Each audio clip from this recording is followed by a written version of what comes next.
If we say Christ is not sufficient for salvation,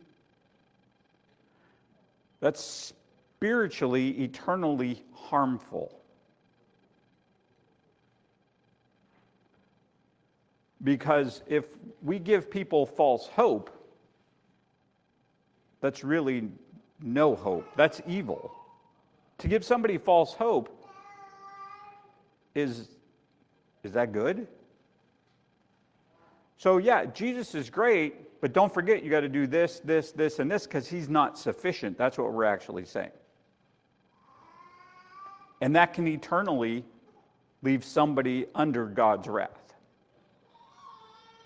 That's why we have to be careful what we say and how we say it and make sure we're accurate to Scripture. And this is one of the things that I believe our culture lacks. This is my opinion. God is very precise in the Bible, and we tend not to be precise. So you may accuse me at times of splitting hairs. Well, is Paul splitting hairs here? Well, just as long as they hear about Jesus, that's good, right? As long as they're hearing something about Jesus, but what if what they're hearing about Jesus is wrong? So I've been accused of being judgmental and splitting hairs when I say, I don't think it's a really good thing. Do you think it's a really good thing? As long as they're hearing something about Jesus, even if they're in a church that's teaching bad theology, well, that's better than nothing. Do you think Paul would agree with that?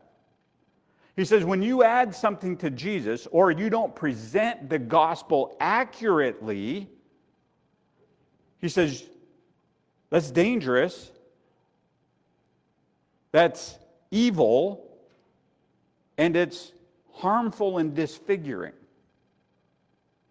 God is precise.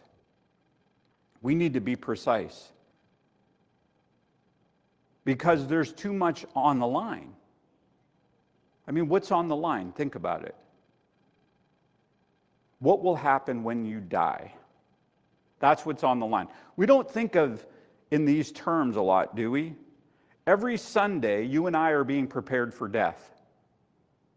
Every time we open this book, we're being prepared for eternity. Will I spend it? Will your loved ones, will you spend it in eternal torment or in eternal bliss? That's really what this life is all about. We don't think in those big categories, though. We just think about getting through the day with enough inspiration and enough grace to maybe, be able to sit down and relax in the evening, which is, yes, that's part of life. But we miss the ultimate. There's good, there's better, there's best, and then there's ultimate. The ultimate is, how will you die? How will you die? What if God stopped your heart today?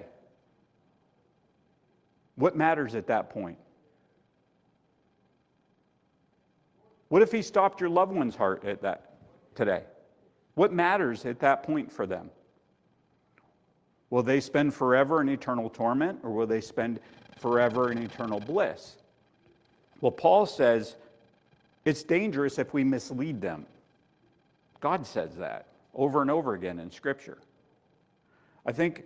I know for me, and I'm guilty, I've lost the soberness of the reality we deal with. Every day, eternal things are on the line for ourselves and people we care about, and strangers we come in contact with. We can't save them, but we can share the gospel, and the gospel has to be shared accurately, or else we give people false hope. That's what Paul's after here. Because we'll get to it later, but what does Paul say to the Galatians? If anybody preach any other gospel, let him be what? Accursed. Let him be accursed. And he says it twice. But we're okay with people we know going to churches where the gospel is twisted.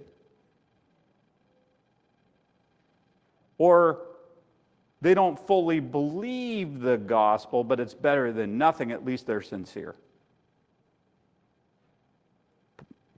God uses strong language because God is precise, because the gospel is very precise. It's Christ alone, nothing else. Absolutely zero, nothing else.